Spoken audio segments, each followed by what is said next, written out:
Long ago, when the world was bright and full of stories, an evil wizard gained the power to touch the face of God.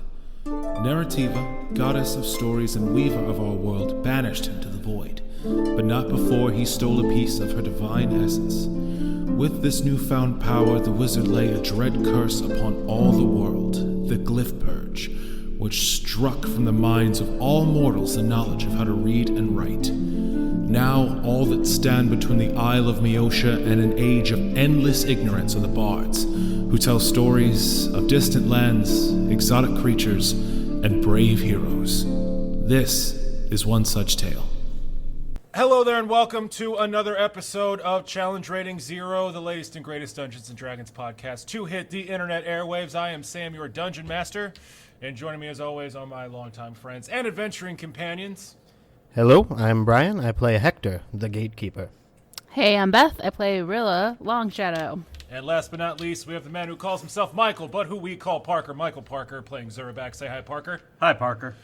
Fantastic. So, when last we left our heroes, Zurabak, Hector, and Rilla Longshadow, along with their bard companion Sebastian, had encountered and slain a group of hillbillies while on their quest to assist the village of Bramble with their horrible poison problem. They had uncovered the secrets to a plot to purposely poison. That's a lot of plosives in there, sorry listeners. A purposeful plot to poison the villagers in the city of Bramble, and defeated the masterminds, the hillbillies behind this plot.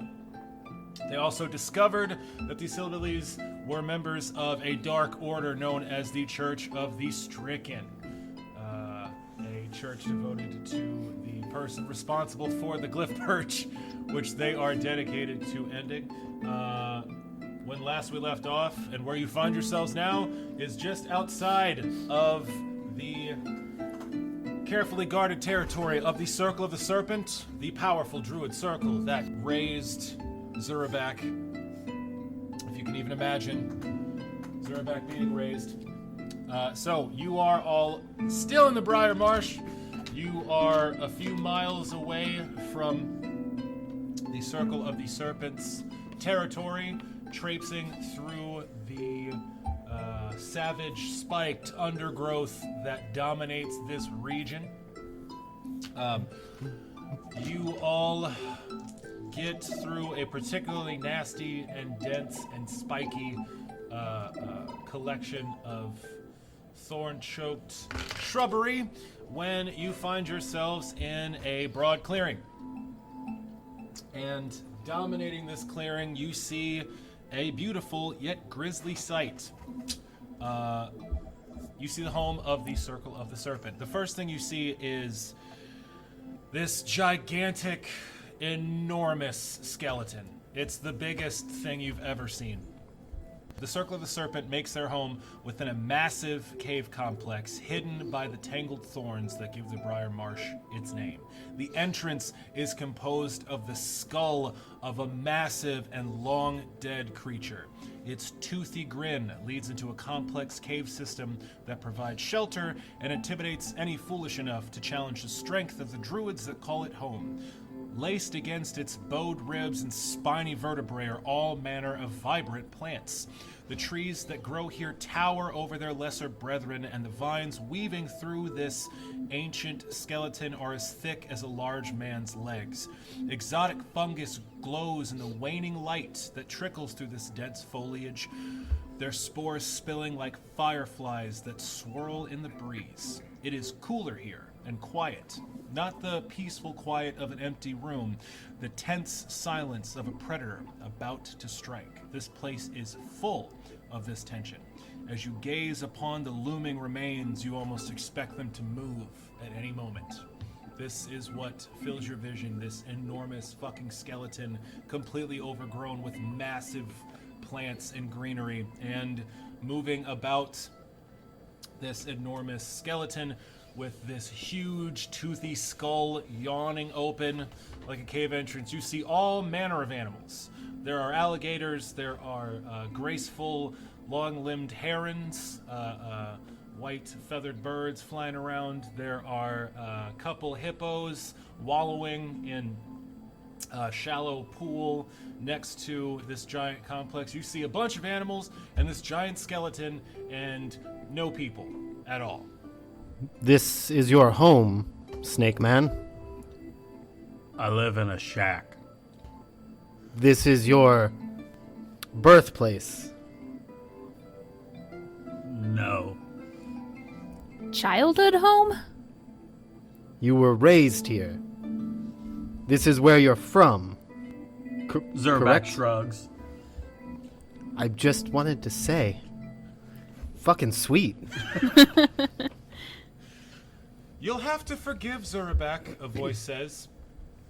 And one of these herons that you saw, this long-limbed, graceful bird flitting about with these beautiful white feathers, touches down right in front of you and speaks with a person's voice from its beak. He's always been a bit of an enigma, a little standoffish. It shames me to think that he is our representative to the outside world, but he's the only one that likes to venture out amongst the civilized folk. Honestly, living in a shack when you could... I can't imagine Zurabak liking something. Hey, have we seen druids before? What? You know, talking through animals? I'm just gonna say, Rilla probably shrieks a little bit and backpedals and falls. That's totally fine. Yeah. Cool. Yeah. That bird's talking, you guys. What the fuck? With these adventures, I'm learning not to question anything. So Rilla understandably freaks out that there's a talking bird in front of her. She says, forgive me. I'm so very sorry. Let me make a little adjustment here. And in a flash of light, this bird changes shape right before your eyes. The wings sort of condense down, the bones shrinking and forming into fingers, hands, and arms. The skinny, scaly legs turning into, human legs with regular-ass feet. And after a few moments... Regular ass feet. Regular-ass feet. You know, the ones with butts on them. And in just a few moments, Some people call that the heel. You are looking at, instead of a bird talking at you, you are looking at a young woman, a young human woman, wearing a cloak that is covered in feathers and a necklace that is made up of talons and beaks from seemingly many, many birds. There's feathers tied and intricate braids in her hair. Pardon me, ma'am. Have you seen the bird we were just talking to? Oh, we get so few gatekeepers down here. That was me. My name is Talon. I'm the, I'm security around here for the Circle of the Serpent. Are those hippos people too? Yes, the hippos, the alligators. They should change. What? They should change into people again.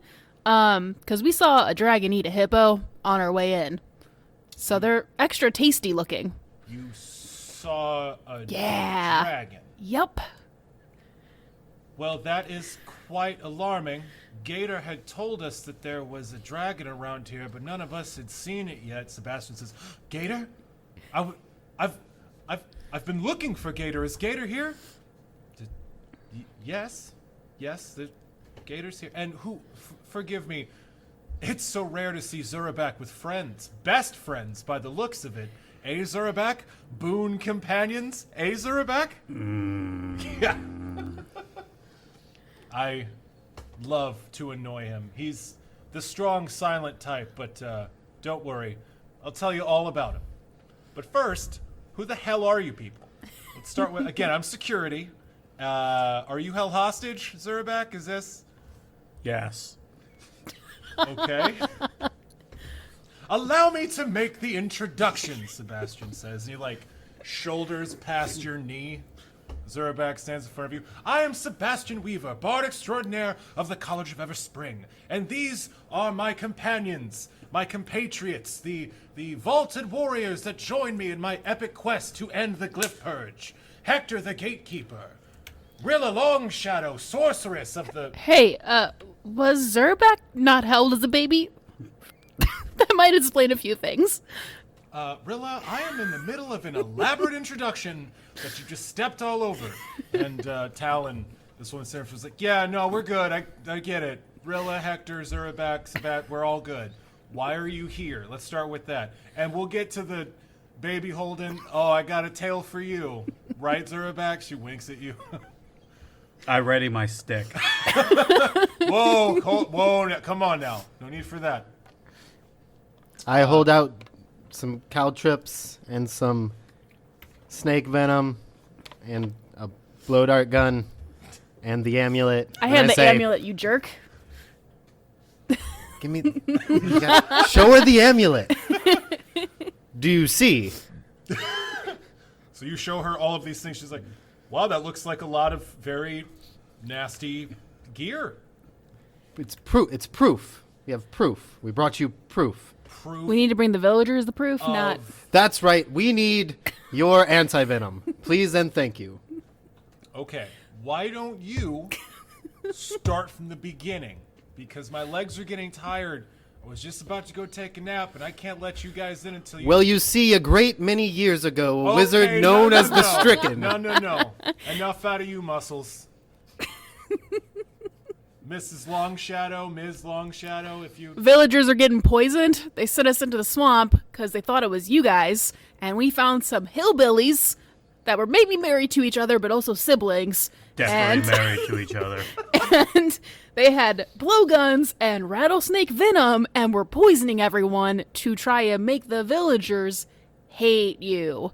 Talon runs her hands through her braided hair and jostles all of these feathers and says, fucking hillbillies. Oh, and they had this amulet of the stricken.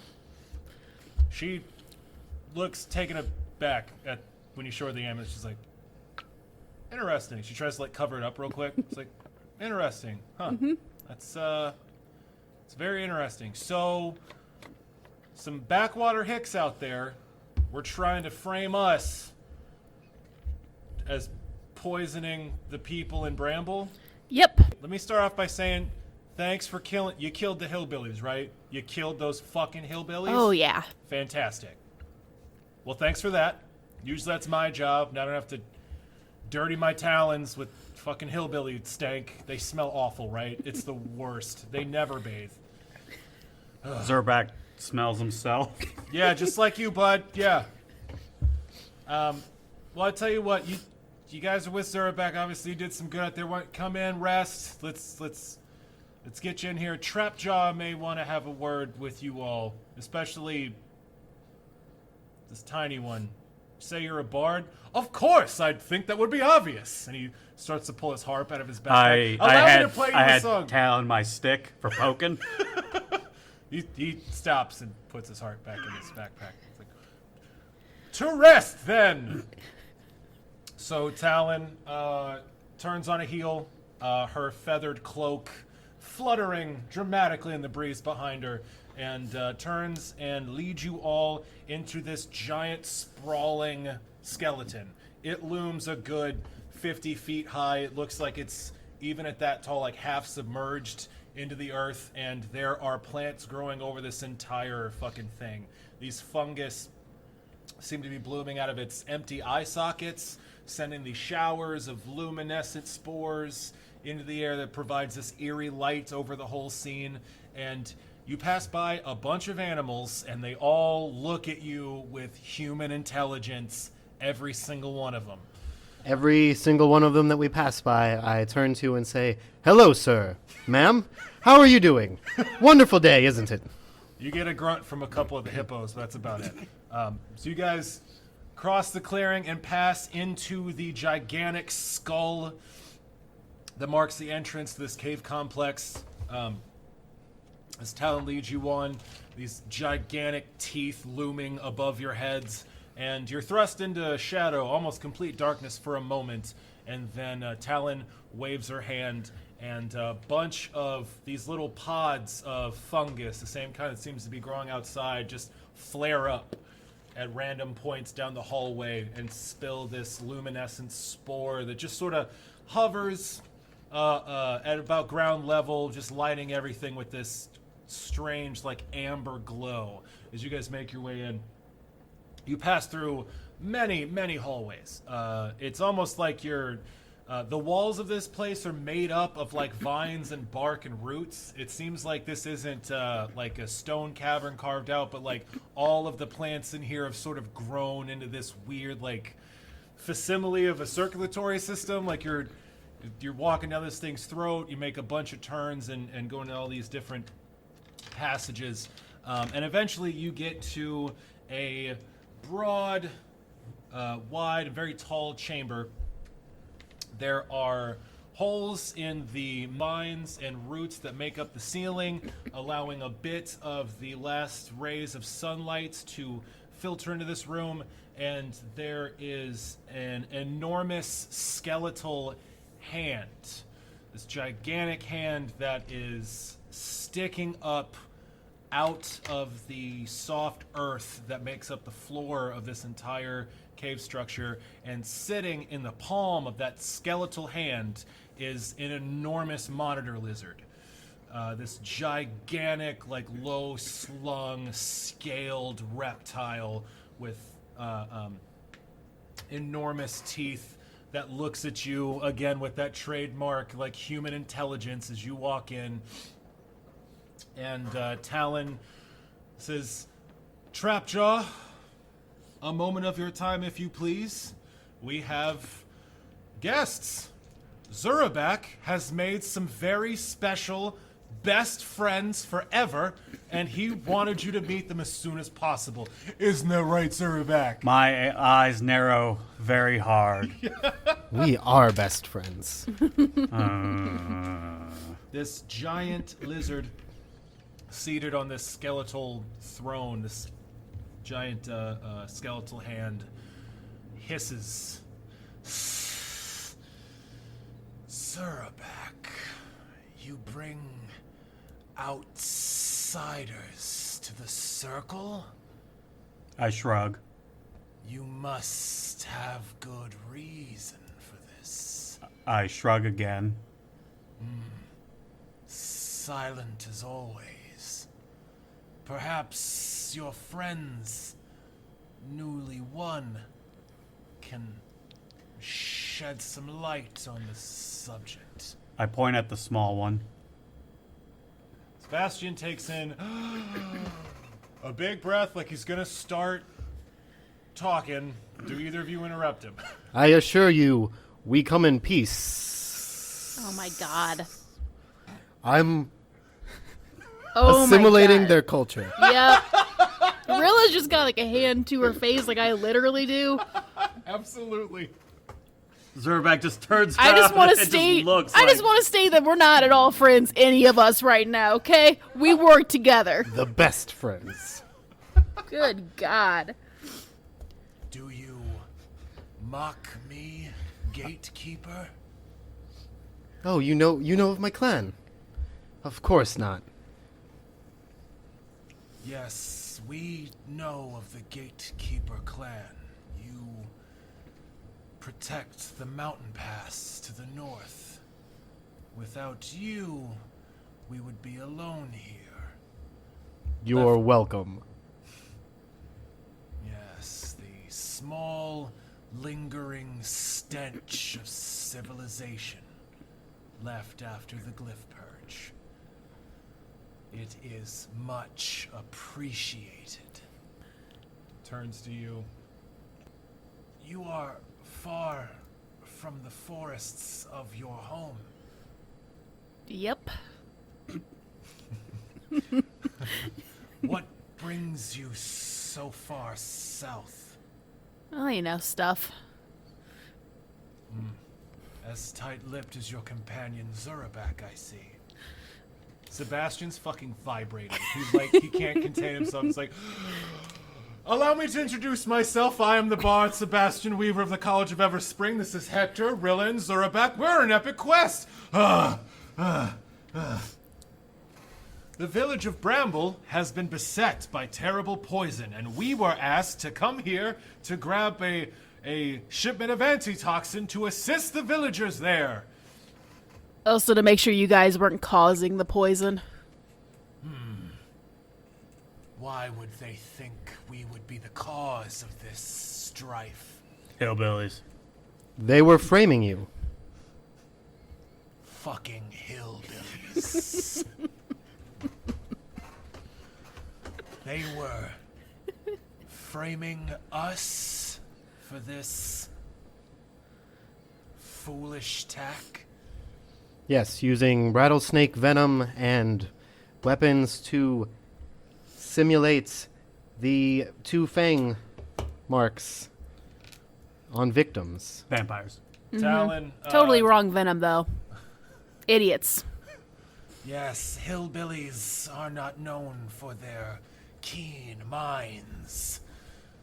Talon holds out her hands to you for you to hand her the proof.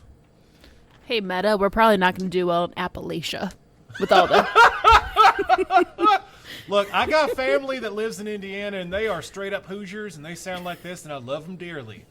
In this world of Miosha, this world we've created together, those particular hillbillies are fucking garbage people and need to die. But that's not hillbillies in the real world in America. Let's make that very clear. Anyway, fucking hillbillies.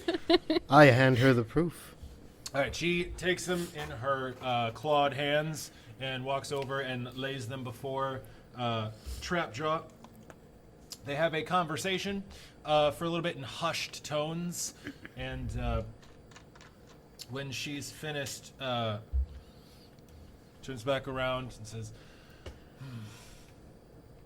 "This is not good.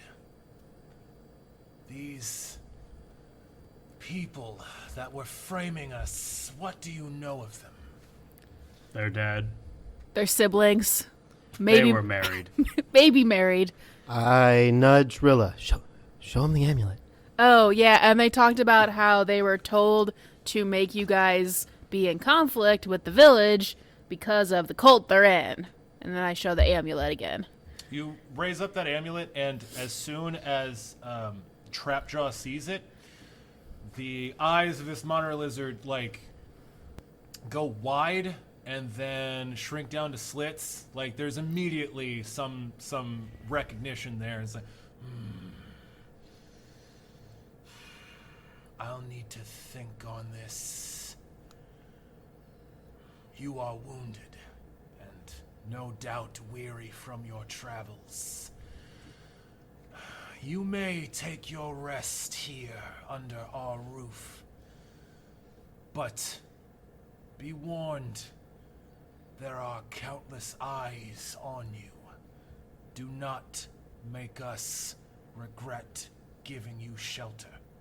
Can I just mention again that we saw a dragon eat a hippo, and a lot of your people are still in hippo form? Really think they should transition to human form or a different animal, because that dragon wants to eat hippos. Trapjaw looks at Talon and says, "There's a dragon?" Yeah. Talon says, "Yeah, just like Gator said there was." Gator's been known to tell stories in her old age. Can you confirm this, Zurabak? Is there a dragon in our swamp? Yep. They're real big. Much to think on indeed. Go, leave me. Talon will take you to a place where you can find your rest. We appreciate your hospitality, O mighty lizard. Zurabak, there may be hope for this one. Well, I shake my head no. I beam. So proud of himself. so yeah, you guys, unless there's anything else you'd like to say or do to the leader of the druid circle. I attack him Great. Kill him, take his place, and now We I put a try to saddle on him and we ride him out of here. Oh, that's even better. Parker, You're right. let me tell you something right now, Parker. That would not be great for your character or the show, but I would love to roll that out right now. Please do it. Please. So, I will, of course, support my best friend in his endeavor. this is going to be really bad for the show then. The monitor lizard, right? I assume the monitor lizard. Fucking No, Zurabak, you're my best friend. fucking 5 eps in and you just that kill. book was your favorite. Just got to get a new cast of characters. He's my favorite. I'll just be but over here with my cat watching everyone die, I guess. You're just chilling. I mean, I don't know what the other races are like besides elves. Maybe this is normal. So you guys peace out. Talon leaves one of the vials and one of the bags of caltrops with Trapjaw, and then leads you all out of the room. She takes you down another flurry of side passages and strange little alcoves. You do pass by a lot of animals, but also inside this this stronghold, the Boneyard, as some of the druids call it.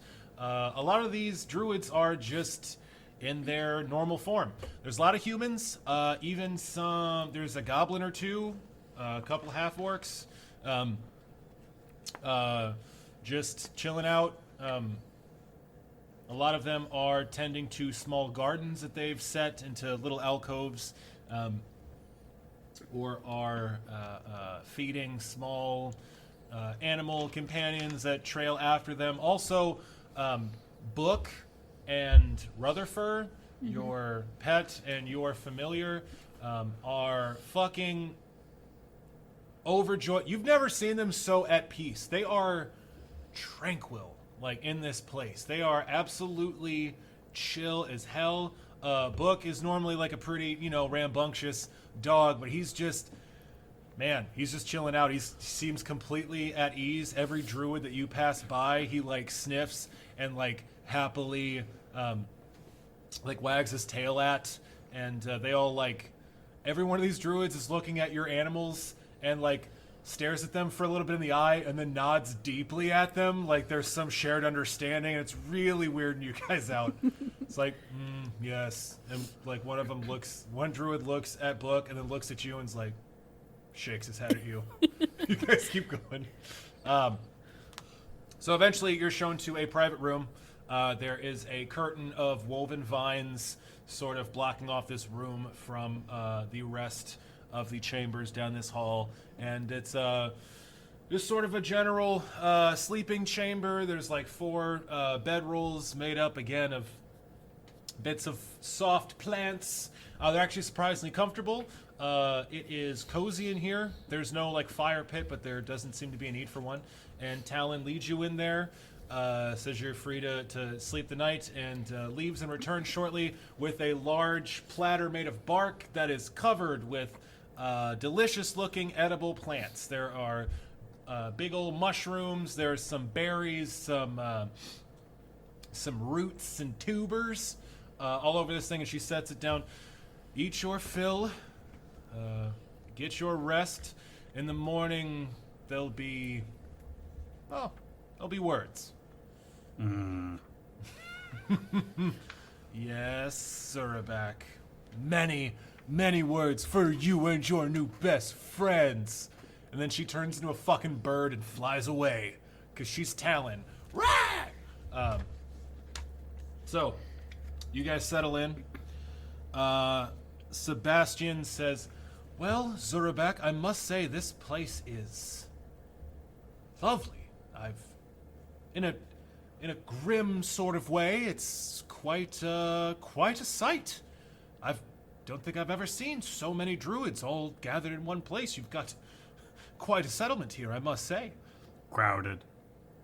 Right. Yes, I suppose I can understand why a man like you would want their privacy in your shack in the middle of the wilds.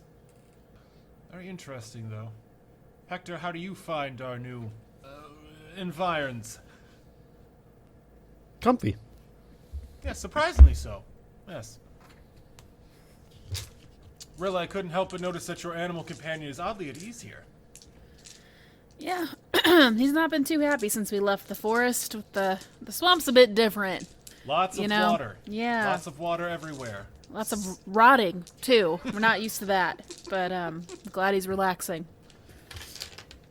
Cool. So you guys, yeah. Unless there's anything you guys would like to do, you can chill out, go to sleep, get a full night's rest, and heal back up. No. That's what I do with the other 4 hours. There's There's no books to read in this world, you know? I heal myself before I go to sleep. Oh yeah, you got heal magic. Do you have enough spell slots to heal anybody else? I have 2 slots, and I had Entangle and 1 Cure spell. Very well utilized. All right, so yeah, roll to heal yourself. And... Yeah, I will heal myself before I go to sleep. Okay, Roll an 8 plus 1. I think I got it. cool.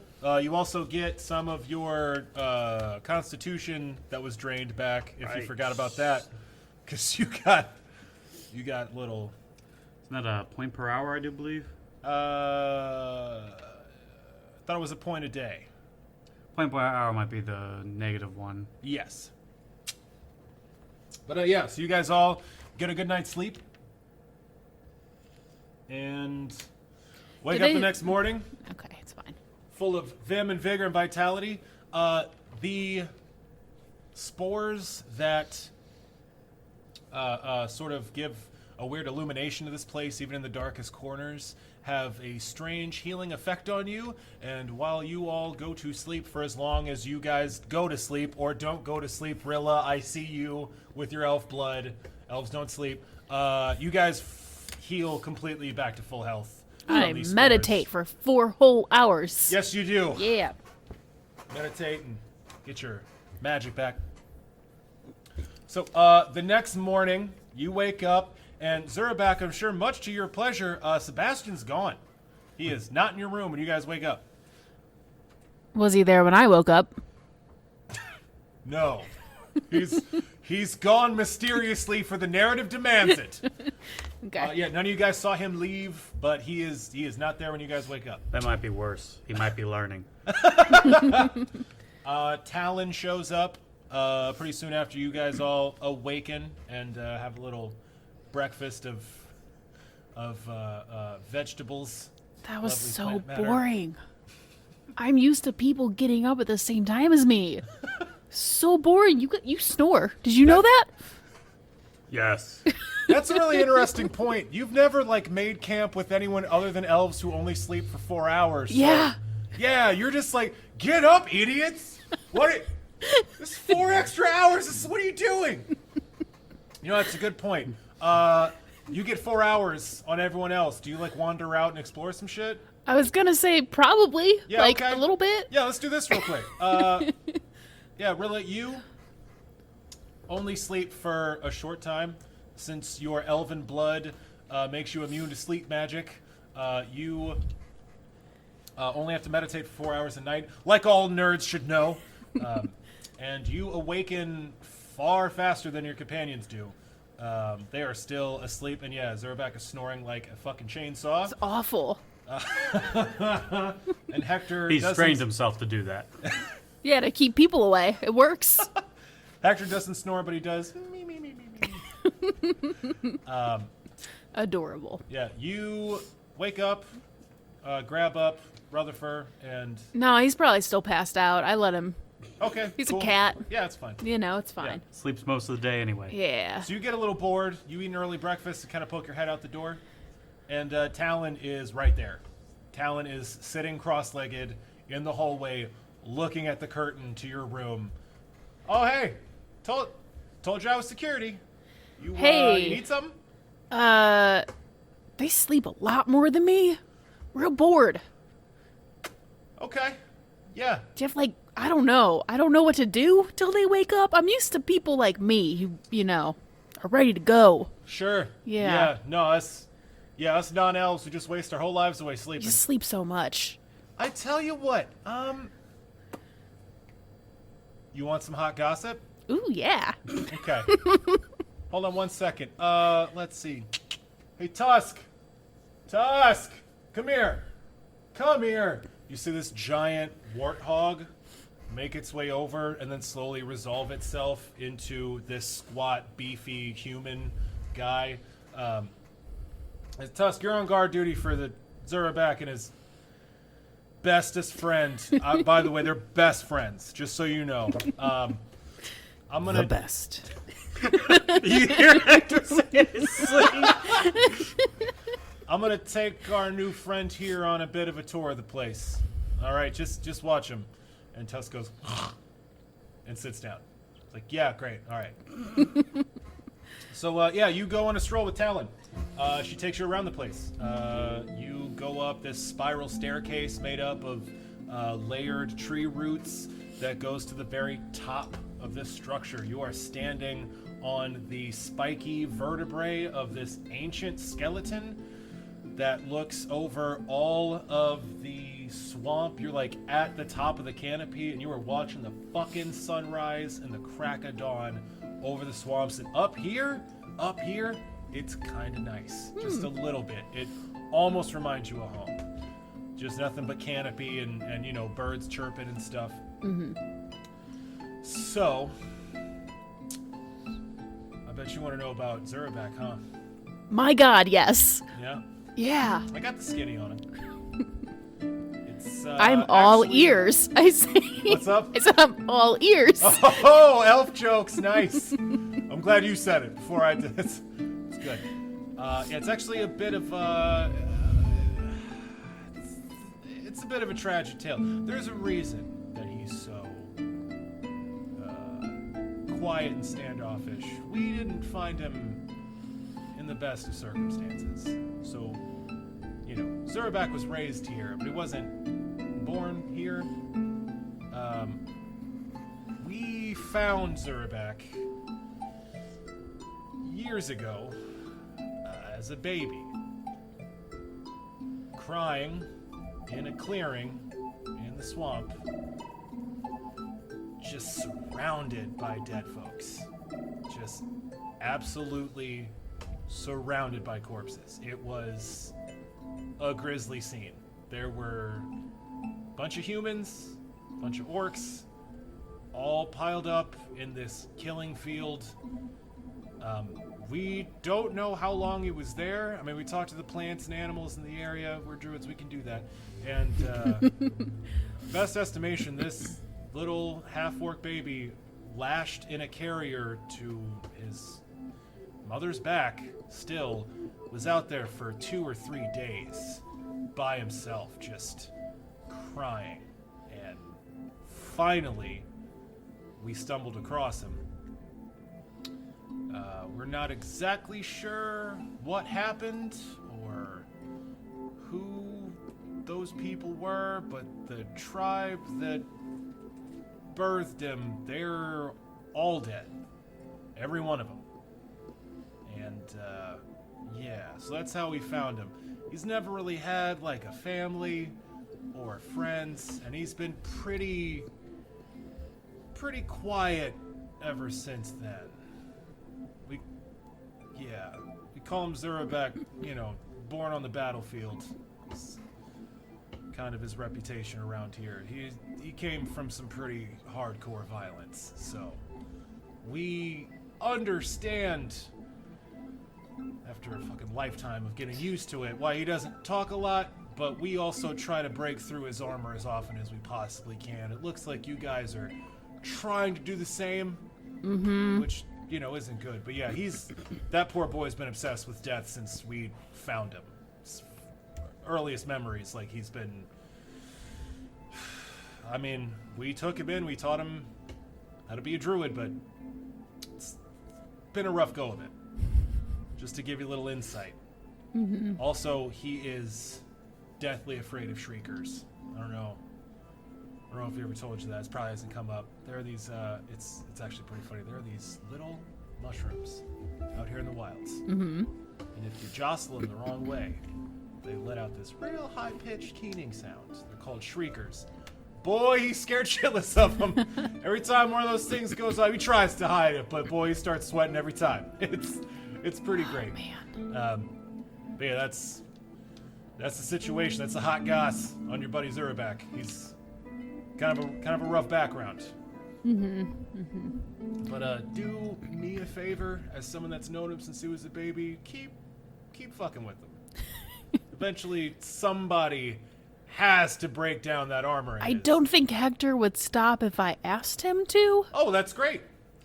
Oh You my know? God. Oh my God. You know, I said it as a joke, but come to think of it, you guys might actually be his best friends. Cut to. The best. Me. Zurabak, you wake up a little bit before Hector. Bleh. Yeah. Hector has slept through much worse than your chainsaw snoring, and boy, Hector's a big burly boy that really needs to sleep. Needs a teddy bear. Yeah. I have my maul. And book. Yep. Book sleeps wherever Book wants to sleep. I don't hang on to him the whole night. So Zurabak, Coddle you him. wake up a little bit before your buddy Hector. He's a grown and, man. There is a small lizard standing on your chest when you wake up. And the lizard blinks at you twice and then scurries to the door of the sleeping chamber and waits for you. I pick up Snake's bag and go. All right, you head to the door. The little lizard scurries out and traces up the walls and across the ceiling, scurrying all about down some passages until it brings you to the throne room, the main chamber of the Boneyard, the complex that you all call home. And again, splayed out on the skeletal hand that makes up the throne of this place is Trapjaw, the leader of your druid circle, still in the form of the monitor lizard, Trapjaw's favorite form. And Trapjaw, the tiny lizard that led you in here, scurries off to the side, turns into a person, no big deal, walks off. You know, druids, baby, do it all the time. Trapjaw looks at you and says, Zurabak, do you still serve? I shrug. Approach. I approach. You step up to this skeletal hand, and Trapjaw stares deeply into your eyes and says, Zurabak, you've heard the story of how we found you. You know the circumstances under which you came into our care. There was something we left out. Something we did not think was important. Something that we thought might be a distraction. But given the events of these past few days, it occurs to us that may have been short-sighted. Trapjaw reaches one of these big claws into an alcove on this skeletal hand and brings up an amulet like the one that was taken off of Zenny. One of these amulets, this wooden circle with a spiral in the middle, but this one looks weathered. This one looks old. The wood is warped and cracked. There's a giant split in the side of it. It looks like this thing was almost cut completely in half. And Trapjaw holds this up and says, when we found you amongst the dead of your old tribe, we found this amongst the humans that attacked you. Amongst their bodies were marks that matched this symbol. We kept this from you because we did not think it was important. We did not understand the significance. But now that I've been shown what this means, who these people are and what they want, you should know. And then Sebastian walks out from behind the throne. Zurabak, I know I'm intruding, and I'm very sorry. Trapjaw asked me to be here. I wanted to tell you myself why I wanted you to join us. Join me in this quest. The world is broken, fundamentally. No one can read or write. No one can store any knowledge gained in any form besides a story shared by word of mouth. All the knowledge of all mortals are trapped inside our heads. It can only be spread so far. The written word is gone. With it, we've lost so much history, so much knowledge, so much science, so many secrets of the world are lost to us. The people that worship the stricken, the people that worship the man who did this to the world, they don't want to just keep us all in ignorance. They don't want to frame you and your druid circle and cause strife. They want to unmake everything. They don't think that the stricken went far enough. They want to wipe out color. They want to wipe out music. They want to wipe out thought and existence. They want to bring everything to an end, including all the wild places and all the animals and plants that live there. I'm trying to bring back the written word, but I'm also trying to stop them. I'm trying to keep them from destroying everything. And I would like your help with that. I know that we are not, and may never be, friends. You laugh loudest when I'm bleeding, and that's taken some getting used to. Zurabak chuckles. Yes. But I hope that, given what these people took from you, and what they plan to take from everyone, that you can find it in your heart to leave this place, leave your home, come with me, come with us to fix things. Trapjaw says, Zurabak, if you still serve, I would impart upon you a twofold path. I need you to be the eyes of this circle in the outside world. Walk the ruined roads, gaze upon the toppled towers, and see the world for the ruin it has become. And share this knowledge with us, that we might know how far we've fallen. And also, I need you to be the fangs of this circle. And if you come across any more followers of this cult, I would have you cull them from the herd for the betterment of all. Zurabak, do you still serve? Zurabak nods. Then so it shall be. This is yours by divine right. And Trapjaw reaches over to hand you the symbol of the stricken. I take it. May your prey be worthy of the hunt. Hector, you awaken alone, completely alone, in your sleeping chamber. Everyone's gone. You're by yourself. It's just you and Book chilling. And Book, you are awakened by Book's barking. Book is barking incredibly excitedly. I jump up, maul in hand, ready to fight. I would point out my cat is there. Oh, okay. Yeah, your Rutherford's sleeping. It's fine. You jump up, grab your maul, flex your muscles, grip your maul in two hands. What is it, boy? Book Zurabak stuck in a well. Book barks twice and sticks its nose out of the curtain that makes up the doorway to your room, and then sprints out of it.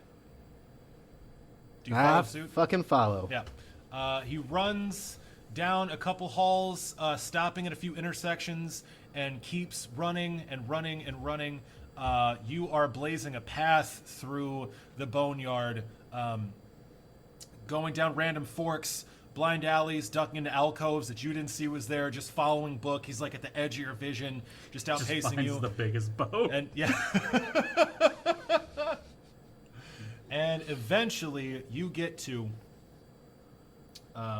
a spot in the absolute fucking tail end of this complex. It seems like you've been running for like 5 minutes. And when you get there, you see that there is a large segment of this complex that is held. It's penned in by some of these smaller rib bones, and but there's a wide open swath of space, and in this giant swath of space, this high arching ceiling, there is a pack of wolves, and they are running around at play. There's like 3 or 4. There's 4. I can say an actual number. There are 4 grown wolves and 2 cubs, like 2 pups, just running around, seemingly just like chilling, like playing with each other. There's a pack of them, and your dog, Book, rushes directly into that fray, and you're nervous for a second, but there's no growls or yelps or anything. Your dog is just right at home. Just goes nuts. They're rolling around, nipping at each other, running in circles. This is what your dog was so excited about, and Book seems fucking overjoyed. While you're watching this display, a crocodile wanders over to your side and resolves itself into a young boy that stares up. She says, "Hey, is that your dog?" He is my friend, and he is a dog. That was a test, and you passed. Nicely done. Most of you civilized city folk seem to think you can own an animal, but you seem to have the right idea. I paid money for him to free him from the bonds of his captors, and have spent my remaining days befriending and earning his trust, as he has earned mine. Wow, that's really... Wow, okay, that's... Roll a diplomacy check. Fuck you. God damn it. God damn it, Hector. Don't make me use stats. I just want to see. 10. No, that's good. This little boy beams up at you and says, "Man, you really get it. That's incredible. I've never heard a city dweller talk like that about an animal in their company. It's like you're a druid already. That's amazing." My city is made of rocks and is on top of a mountain. I don't know that I'd classify myself the same way you would classify other city folk. Well, you're wearing boots and your weapons are made of metal, so let's calm it down. But I like where your head's at vis-a-vis your animal companion here. That's good stuff. Have you ever talked to... I'm sorry, what have you designated his name to be? I call him Book. Book, that's cute. I thought so. That's very cute. What is a book?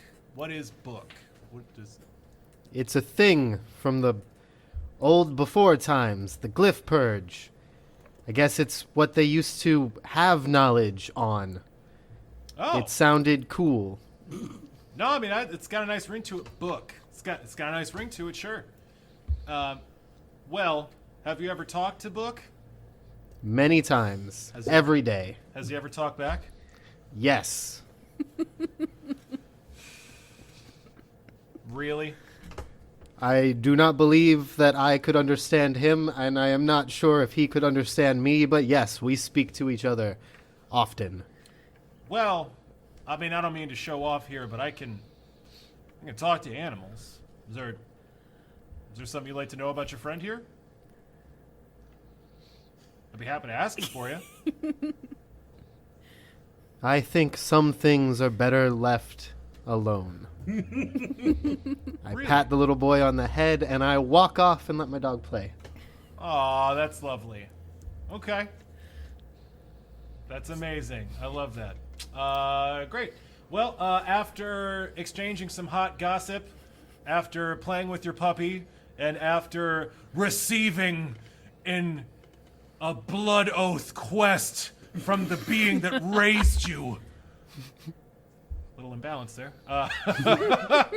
You guys all meet back up in the... I pick up Rutherford. Yeah, you go pick up Rutherford. Cool. You guys all meet back up at the very entrance to the boneyard. This gigantic skull with the huge yawning mouth leading into the complex. It's a little after morning. It's like getting close to noon here. And Talon accompanies you all out and says, well, it's been nice having you, I gotta say. We don't normally get visitors from so very far away, and especially no one traipsing after our little friend Zurabak here. What did you... the antitoxin, right. You guys needed the antitoxin. I shrug. Well, we'll get you some of that. We have an open exchange with the folks in Bramble. I'm glad we can put this to rest and not have a bunch of villagers come out here with torches burning up our fucking swamp. That wouldn't be good for anybody. She reaches into the folds of her feathered cloak, and Talon pulls out a good, 20 vials of this clear liquid that are wrapped up in leaves, and hands them to you folks. So that should be able to take care of everyone with a little bit extra. Tell Mayor Pike that this one's on us, just to, clean slate, just so there's no hard feelings or any misunderstanding. And I think that should just about do it. Sebastian pipes up. Actually, I was hoping to, there's someone I need to speak to very, very badly. Yeah, who's that? You said Gator was here? You said Gator? The ancient, powerful, mysterious, mythological druid Gator? The oldest, most powerful creature in the swamps? Gator was here? Oh, yeah, Gator's here. Yeah, Gator's just over there. I'm sorry, did you want to talk to Gator? Yes, more than anything in the world, please, yes. That's why I'm here, yes. Oh, okay. Hey, Gator, no one wants to talk to you. And, you guys hear a rustling sound. And the rustling doesn't stop, and it gets louder and more extreme and more crackly, and then a tree falls over, and another tree falls over closer to you, and a flock of birds flies into the air, and you see a 10-foot tall alligator swagger its way on 4 legs, dragging its enormous belly along the floor of the swamp, come out from the side of the entrance to the boneyard, looming over all of you. It cracks its jaw and says, "Oh, Sebastian, I'm so glad you could finally make it." Zurabak, your people are so fucking cool. Zurabak shrugs.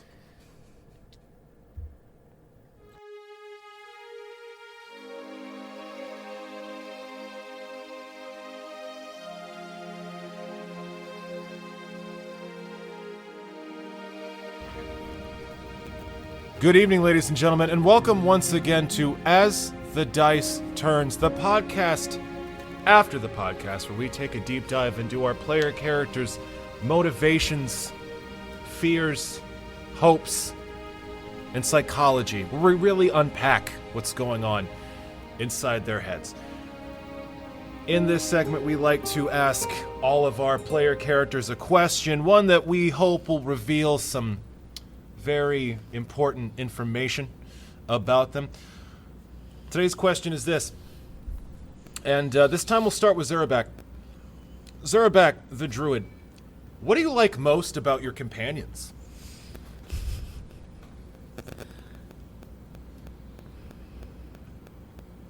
Friends, strong word. Like most,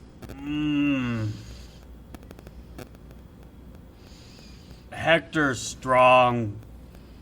It's very true. He's a mighty barbarian warrior. I can see how you might find some common ground there. Rilla, graceful.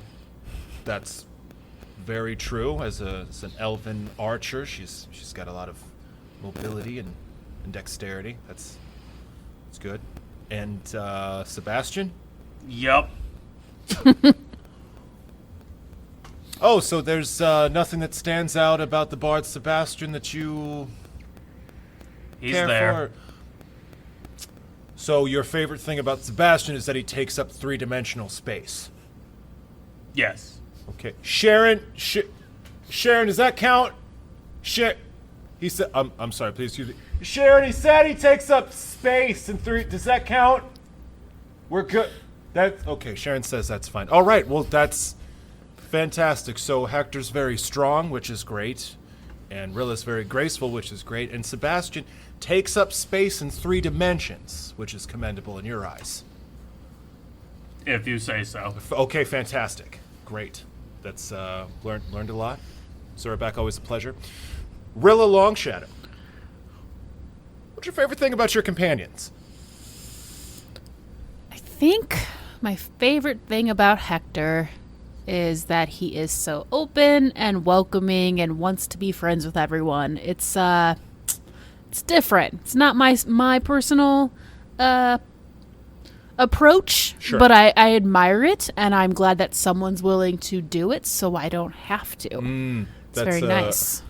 That is a great observation and a lovely strength to see in a companion. Someone to speak to strangers and take every quest that comes along so that you don't have to. Let's see. For Zurabak, I do like his extremely dry sense of humor. Almost imperceptible, you might say. Sure.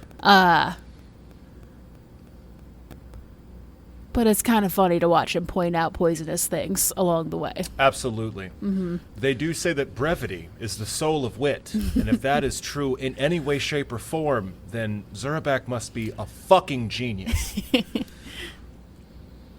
Perhaps. And the bard Sebastian Weaver. Any opinions? I feel like Sebastian has a lot of information for us. He definitely can direct us to better and further quests. I think there's a lot of information. There are very few bards I've seen, very few other people I've seen. So he's a repository of knowledge, which is intriguing. Interesting. Yeah. Yes. I can see how that would be notable considering your sheltered upbringing in the Springvale Forest. Yeah, that makes a lot of sense. Well, thank you very much for that. It was lovely, as always, to speak with you. And finally, Hector, the gatekeeper. Hector, how's that smoothie? It's good. Very good. Sharon, he likes the smoothie. Sharon, the smoothie. We're getting thumbs up on the smoothie. I'm sorry, Zurabak, Rilla, would you like smoothies? Yes. Yeah, sure. Okay, Sharon, we're gonna share. I'm sorry, Sharon. 2 more smoothies. Sharon, two. Okay. I mean, it would have been nice if you asked all of us together. I mean, instead of just Zurabak getting- asked. I mean, Hector. I'm sorry, I got my cue cards mixed up again. Hold on. Hector. It is Hector. Right? Hector asked for one when he came in. It's just. I'm sorry. Standard for an interview. Did you not? Huh. So Hector, the gatekeeper, keeper of the gates. Yes. What's your favorite thing about your companions? Well, first of all, can I just say that your voice is absolutely soothing? I love it. Anyway, Well, I certainly appreciate that. let me tell you about shared experience. There's something about somebody that you've shared a rock under the stars with, that you've experienced battle alongside, that you've explored a new territory. My companions are my best friends that I've ever had. And I know that they would say the same about me. Absolutely, I'm sure you're right. Yes, that's. Are there any particular qualities or traits about them that stand up above all the other exemplary? Their individuality. Interesting. They are just truly themselves. Right. Something that I very much admire. Sure. Now, do you admire their individuality because is that something you envy, something that you admire because you wish you had a bit more individuality? Is that a reflection of maybe some fears you have? What is just specifically is... What? And that'll be our time for today. Thank you very much for listening to As the Dice Turns, the podcast after the podcast, where we take a deep dive into our player characters' motivations, fears, and psychology.